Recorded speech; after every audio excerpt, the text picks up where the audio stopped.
Nesse vídeo você vai conhecer uma das piores doenças que o ser humano pode ter, a fibrodisplasia ossificante progressiva, conhecida também como Síndrome do Homem de Pedra.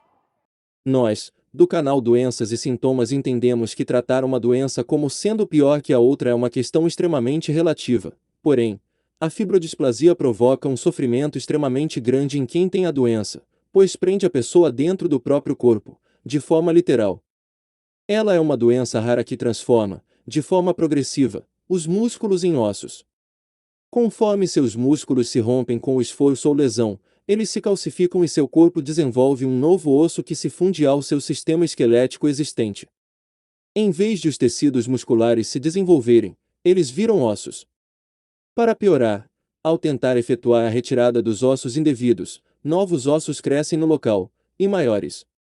Eventualmente, com o acúmulo de ossos, você não consegue se mover, não consegue comer, não consegue falar e fica confinado a uma cama de hospital enquanto é lentamente aprisionado em seu próprio corpo. Você essencialmente se torna uma estátua viva. Nesse vídeo, conheça a triste Síndrome do Homem de Pedra.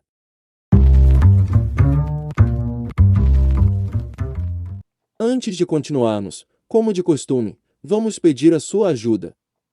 Se você gosta dos vídeos produzidos pelo canal Doenças e Sintomas, então curta nossos vídeos e siga o canal. A sua interação vai nos motivar a produzir muito mais material para o canal, e também, quanto maior for a interação, mais o YouTube irá divulgar os nossos vídeos e, consequentemente, mais pessoas terão acesso às informações sobre saúde que disponibilizamos no canal. Nos ajude a ajudar os outros. Agora vamos ao assunto do vídeo. A fibrodisplasia ossificante progressiva é uma doença extremamente rara que resulta da mutação de um gene. É uma doença grave e incapacitante, sem cura ou tratamento, sendo a única condição médica conhecida em que um sistema orgânico se transforma em outro. A mutação genética afeta o mecanismo de reparo do corpo, fazendo com que o tecido fibroso, incluindo músculos, tendões e ligamentos, se ossifique espontaneamente ou quando danificado, como resultado de um trauma. Em muitos casos, ferimentos leves podem originar articulações que se fundem permanentemente à medida que se forma um novo osso, substituindo o tecido muscular danificado.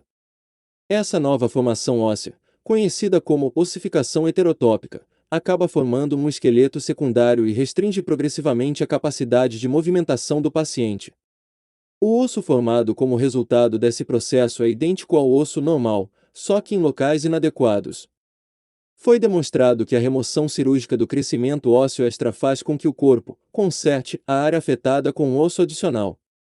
Embora a taxa de crescimento ósseo possa diferir dependendo do paciente, a condição em última análise deixa aqueles afetados pela condição imobilizados, à medida que um novo osso substitui a musculatura e se funde com o esqueleto existente.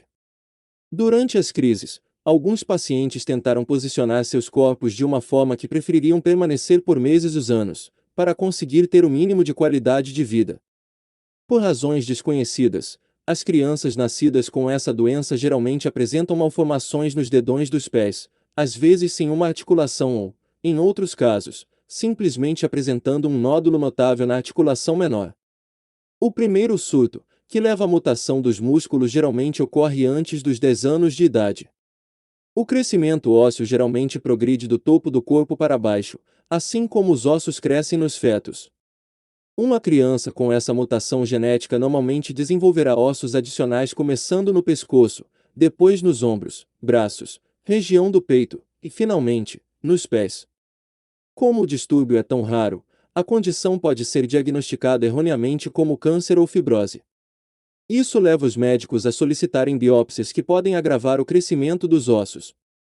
Com o tratamento médico adequado, a idade média de sobrevivência é de 40 anos.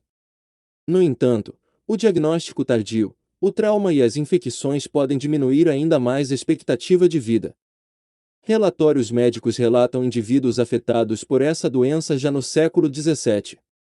Originalmente chamada de miosite ossificante progressiva, pensava-se que ela fosse causada por inflamação muscular, miosite, que causava a formação óssea. A doença foi renomeada nos anos 70 após a descoberta de que outros tecidos moles além dos músculos, por exemplo, ligamentos, também foram afetados pelo processo da doença.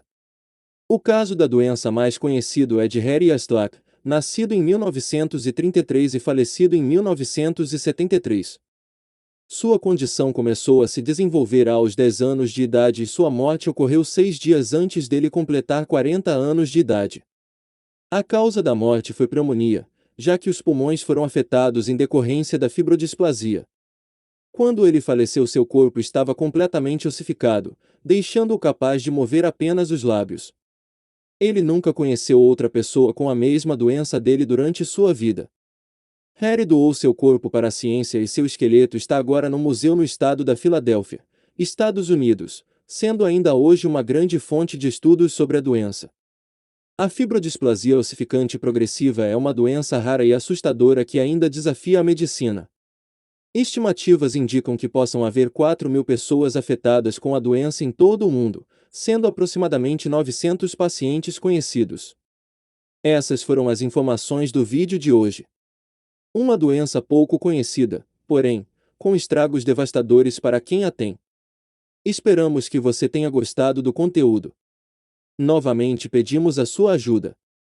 Curta nossos vídeos e siga nosso canal. E se possível, escreva nos comentários abaixo a sua opinião sobre essa triste doença. Muito obrigado pela sua visualização e até o próximo vídeo.